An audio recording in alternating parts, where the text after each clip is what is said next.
Hello అండి, welcome to my channel Anubala. Channel ఎవరైనా first time చూస్తుంటే ప్లీజ్ సబ్స్క్రైబ్ చేసుకోండి. ఈరోజు రెసిపీ బాదం సేమియా పాయసం. చాలా సింపుల్ రెసిపీ అండి. ఫస్ట్ టైం చేసినా సరే పర్ఫెక్ట్గా చేసుకోవచ్చు. వీడియో మొత్తం స్కిప్ చేయకుండా చూడండి. ముందు కొన్ని బాదం పప్పు ఇలా ఫ్రై చేసుకోవాలి. తర్వాత దాంట్లోనే 1 గ్లాస్ సేమియా వేసాను. నెయ్యి వేసైనా ఫ్రై చేసుకోవచ్చు అండి, నేను వేయట్లేదు. బాగా ఫ్రై చేసుకోవాలి సేమియాని. పచ్చివాసన అంతా పోతుంది అని అలాగే టేస్టీగా కూడా ఉంటుంది. మీడియం ఫ్లేమ్లోనే ఇలా ఫ్రై చేసుకోవాలి. మాడిపోకుండా ఫ్రై చేసుకోవాలండి, లేకపోతే మళ్ళీ మాడిపోయిన స్మెల్ వచ్చేస్తుంది.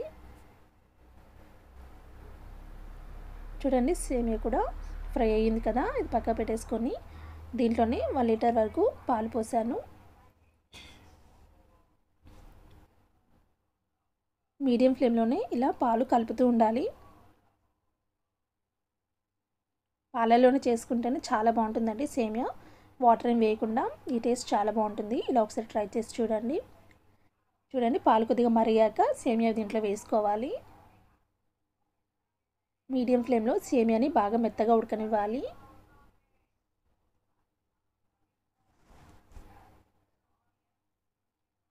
చూడండి, ఉడుకుతుంది కదా.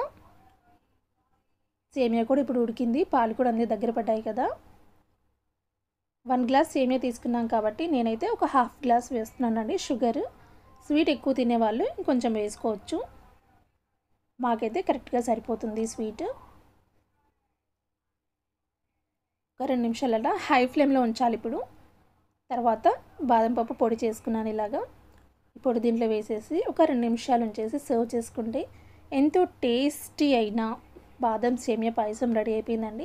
పిల్లలకు పెట్టినా సరే కొంచెం కూడా వదిలిపెట్టకుండా ఇష్టంగా తింటారు. ఒకసారి ఇలా ట్రై చేసి చూడండి. వీడియో నచ్చితే లైక్ చేయండి, షేర్ చేయండి. Please subscribe to my channel. Thank you for watching.